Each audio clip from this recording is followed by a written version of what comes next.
लाडक्या ताईंनो, थांबा जरा.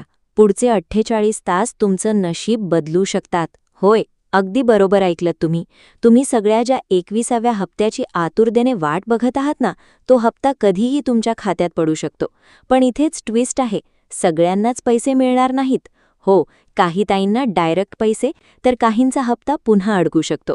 आणि सर्वात मोठा प्रश्न, आज उद्या पैसे आले नाहीत तर पुढे 3000 रुपये एकत्र मिळणार का? सरकारने खरंच उशीर का केला? तुमचं नाव लिस्टमध्ये आहे का बाहेर? आता लक्ष देऊ नका, कारण पुढच्या काही सेकंदात मी तुम्हाला सांगणार आहे खात्यात पैसे येण्याची एक्झॅक्ट टायमिंग, कोणत्या बहिणींना हप्ता मिळणार आणि जर पैसे नाही आले तर पुढे काय होणार. म्हणून व्हिडिओ शेवटपर्यंत पहा, कारण एक छोटी चूक झाली तर तुमचा हप्ता कायमचा बंद होऊ शकतो. चला तर मग सुरू करूया आजची सगळ्यात मोठी अपडेट, 48 तासांचा अल्टिमेटम आणि अपडेट. बहिणींनो, आज 29 एप्रिल आहे आणि उद्या 30 तारीख. एप्रिल महिना संपायला आता फक्त 48 तास उरले आहेत. अनेक बातम्या आणि टीव्ही चॅनल्सवर असं सांगितलं जाते की महिन्याच्या अखेरीस डीबीटीद्वारे पैसे ट्रान्स्फर केले जाऊ शकतात. बऱ्याचदा काय होतं, हप्ता सकाळी येत नाही, पण दुपारी 4 नंतर किंवा संध्याकाळी 6च्या सुमारास जमा व्हायला सुरुवात होते. त्यामुळे आज आणि उद्याचा दिवस खूप महत्त्वाचा आहे. जर सरकारला या महिन्याचा हप्ता वेळेत द्यायचा असेल तर या 48 तासांत तुमच्या मोबाईलवर मेसेज येऊ शकतो. जर या 2 दिवसांत पैसे नाही आले तर मात्र 1 मे म्हणजे महाराष्ट्र दिन रोजी मोठी घोषणा होऊन थेट 2 हप्ते एकत्र मिळण्याची शक्यता नाकारता येत नाही. 21वा हप्ता कोणाला मिळणार? पात्रता. आता सगळ्यात महत्त्वाचा प्रश्न, हा हप्ता कोणाला मिळणार? तर बहिणींनो, नीट लक्ष देऊन ऐका. स्टेटस अप्रूव्ड असणे आवश्यक आहे. तुमचा अर्ज मंजूर असेल तरच पैसे येतील.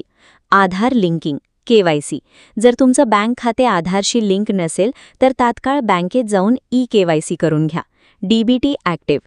ज्यांना 20वा हप्ता मिळालाय त्यांना हा हप्ता मिळणारच, पण ज्यांना मागचे हप्ते मिळाले नाहीत त्यांनी त्यांचे डीबीटी स्टेटस तपासावं. उत्पन्नाची पडताळणी. ज्यांचे उत्पन्न 2.5 लाखांच्या आत आहे आणि पडताळणीत त्या पात्र ठरले आहेत त्यांनाच लाभ मिळेल. 3000 रुपये एकत्र येणार का? बहिणींनो, एक आनंदाची बातमी अशीही आहे की जर तांत्रिक अडचणींमुळे मार्चचा हप्ता रखडला असेल तर एप्रिल आणि मार्च असे 2 महिन्यांचे मिळून 3000 रुपये तुमच्या खात्यात जमा होऊ शकतात. याबद्दलच्या बातम्या सध्या सर्वत्र फिरत आहेत.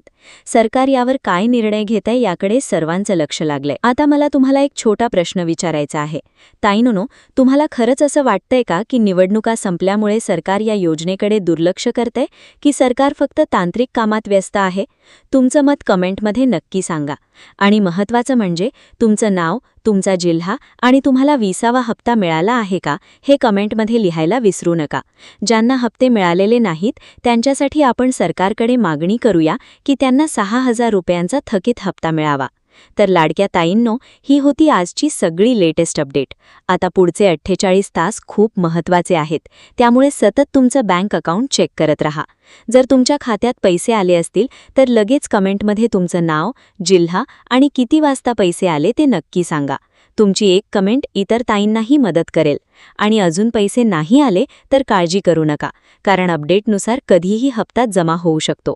व्हिडिओ आवडला असेल तर लाईक करा, तुमच्या सगळ्या ताईंना शेअर करा आणि अशाच महत्त्वाच्या अपडेटसाठी चॅनलला सबस्क्राईब करायला विसरू नका. पुन्हा भेटूया पुढच्या अपडेटमध्ये. तोपर्यंत जय हिंद, जय महाराष्ट्र.